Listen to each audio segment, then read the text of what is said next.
In the world of arm wrestling, what's really interesting is that the bigger forearm, the bigger bicep, or the bigger man in general might not guarantee you the win.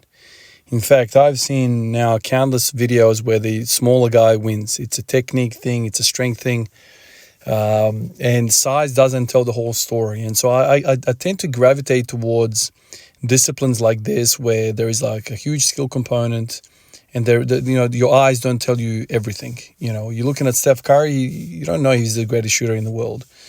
Arm wrestling is kind of like that. I've got a very low experience in terms of watching. I haven't been watching it for a long time, but it's really intriguing to me. And I fell into it purely because of pain in my elbow. I kind of looked around, saw arm wrestling and all the movements, and I decided to try a few, and boom, all of a sudden my elbows are feeling amazing and I can bench press more, everything feels good. And these movements are really interesting, right? Because if you've got the bodybuilder hat on, you think about maybe 1 or 2 exercises for your forearms. Like, I don't know, you're kind of thinking about hypertrophy. But these guys, man, arm wrestlers, there is so much stuff going on that it's like a whole world. And it predominantly just involves the hand, the forearm, and maybe the upper arm. Sure, there are other elements to it as well, I understand, but it's mostly about the forearm, really.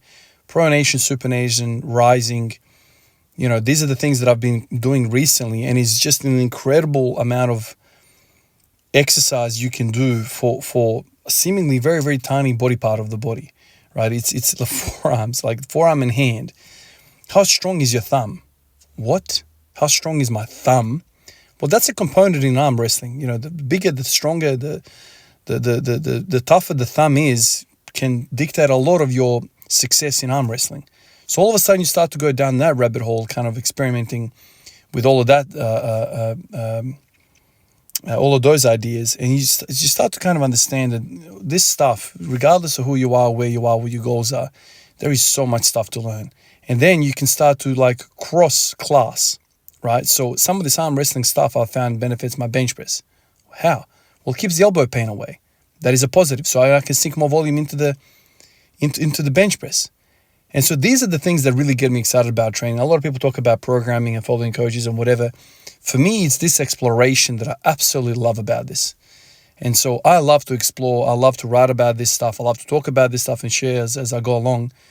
But this is amazing. I think arm wrestling is really cool. I have not arm wrestled with anybody in at all. Yet I'm loving the training of it.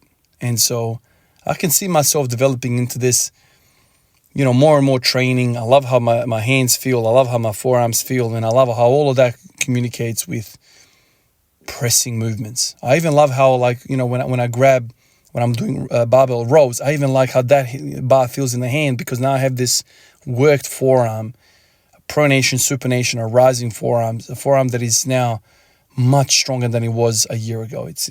Absolutely love it. And I love the cross-class stuff. I love when stuff carries over to other things. Absolutely cool. Appreciate you guys. I'll catch you in the next one. Peace out.